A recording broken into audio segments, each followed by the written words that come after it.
আসসালামু আলাইকুম। আশা করি আপনারা যে যেখানে আছেন সবাই অনেক অনেক ভালো আছেন, সুস্থ আছেন।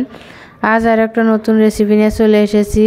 এখানে একটা কড়াই নিয়েছি, কড়াইয়ের মধ্যে রিফাইন তেল দিয়েছি, দিয়ে একটা লোহার ছাঁকনি কড়াইয়ের উপরে দিয়ে দেখি কড়াইটা ছোট হয়েছে, সেজন্য কড়াইটা আমি বদলে নিলাম। দেখেন তেল গরম হয়ে গেছে, এখন আমি এই ছাঁকনির উপরে ডাইরেক্ট সাবুদানাগুলো দিয়ে দিলাম।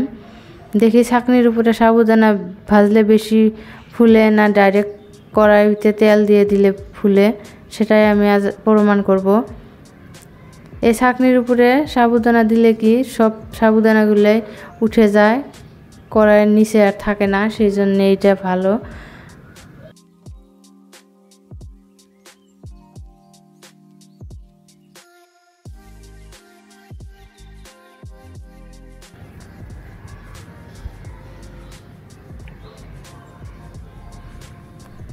এই সাবুদানা কিন্তু 3 থেকে 4 মিনিট আমি ধৈর্য ধরে গ্যাসটা কমিয়ে দিয়ে কিন্তু ভেজে নিচ্ছি। যদি ভাজা কম থাকে সাবুদানা কিন্তু খাওয়ার টাইমে দাঁতে লেগে যায়, সেজন্য ধৈর্য ধরে আমি লাল লাল করে ভেজে নিয়েছি।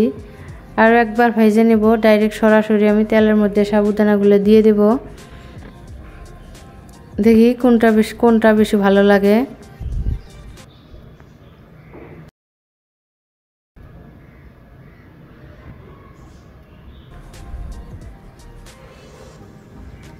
দেখেন সাবুদানাগুলো ডাইরেক্ট তেলে দেওয়ার সঙ্গে সঙ্গে কি সুন্দর মুড়ির মতো ফটো ফটো করে ফুটছে। ডাইরেক্ট তেলে দিলে কিন্তু সাবুদানা ফুলে ফুলে মোটা মোটা হয়।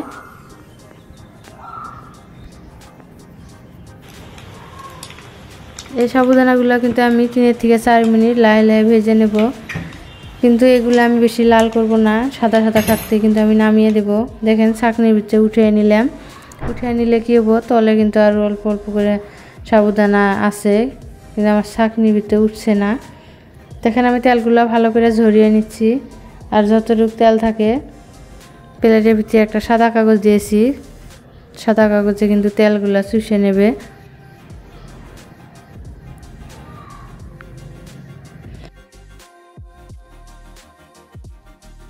এতটুকু দিয়ে কিন্তু হয়ে যাবে।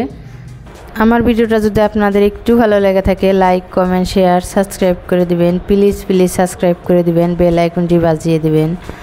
প্লিজ ভিডিও শেষে একটা লাইক দিয়ে দিবেন। আপনাদের একটা লাইকে আমার নতুন ভিডিও বানানোর উৎসাহ জাগে। এখন আমি বাদাম ভেজে নিচ্ছি, সরাসরি তেলের মধ্যে বাদাম দিয়ে আমি ভেজে নিচ্ছি।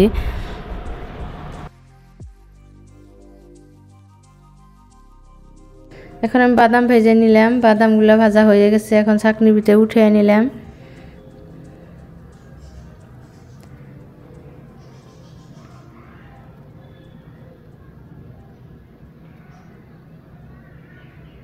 বিকেলবেলা যদি কিছু খাইতে মন চায়, ঝাল ঝাল কিছু, ঘরে যদি সাবুদানা থাকে জলদি চটপট কিন্তু বানিয়ে কিন্তু খেয়ে নিতে পারবেন, এতটাই ভালো লাগে, টেস্ট লাগে। ফুটন্ত গরম তেলে সাবুদানা দিয়ে এত সুন্দর একটা রেসিপি হয়, আপনারা না দেখলে বিশ্বাস করবেন না, এতটাই ভালো লাগে এই রেসিপিটা। এখন আমি কারি পাতা ভেজে নিচ্ছি।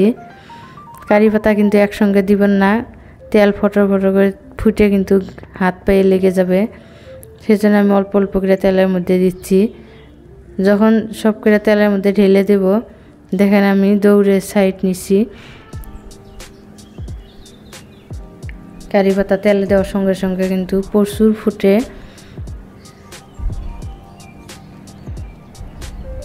দেখেন পাতাগুলা ভাজা হয়ে গেছে। কারি পাতা দিলে কি খাওয়ার টাইমে কিন্তু একটা সেন্ট আসে, ভালো লাগে সেন্টটা। এখন আমি 4-5টা শুকনা মরিচ আমি ভেজে নেব। বিকেলবেলা যদি ঝাল ঝাল কিছু খাইতে মন চায়, ঘরে সাবুদানা থাকলে ফটাফট বানিয়ে খেয়ে চার সঙ্গে খেয়ে নিতে পারবেন, এতটাই ভালো লাগে, টেস্ট লাগে। মরিচ ভাজা হয়ে গেছে, এখন আমি উঠিয়ে নিলাম। এখন একটা আমি মশলা বানিয়ে নেব।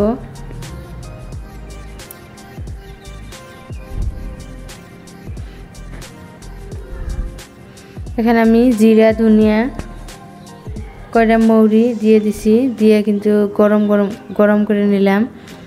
আর 4টা কিন্তু শুকনো মরিচ দিয়েছি, দিয়ে সব মশলা আমি আধা গুঁটা করে বেটে নেব। এই রেসিপির জন্য এই মশলাটা অবশ্যই বানাবেন। পাটায় বেটে কিন্তু আমি মশলাটা মিশিয়ে নেব। মরিচ আর মশলা একসঙ্গে ভালো করে বেটে নিব, তারপরে কিন্তু আমি এই রেসিপিটা বানাবো। দেখেন আমি মশলা পিষে কিন্তু চলে এসেছি। এখানে অল্প একটু বিট লবণ দিয়ে দিলাম, আর আগে থেকে যে মশলা বেটে রাখলাম এই মশলা অল্প একটু দিয়ে সব উপকরণ আমি একসঙ্গে ভালো করে মিশিয়ে নেব। এই রেসিপিটা বানিয়ে একটা বয়মে ভরিয়ে নেবেন, নিয়ে যখন খাইতে মন চাবে অল্প অল্প করে বের করে খেয়ে নিতে পারবেন, এতটাই ভালো লাগে।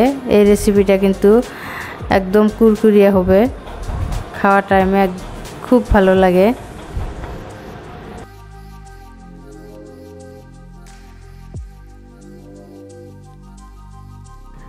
দেখেন 1 কাপ সাবুদানা দিয়ে কতগুলা ঝাল ঝাল মুখরোচক চটজলদি বানিয়ে নিয়েছি। সবাই অনেক অনেক ভালো থাকেন, সুস্থ থাকেন। আসসালামু আলাইকুম।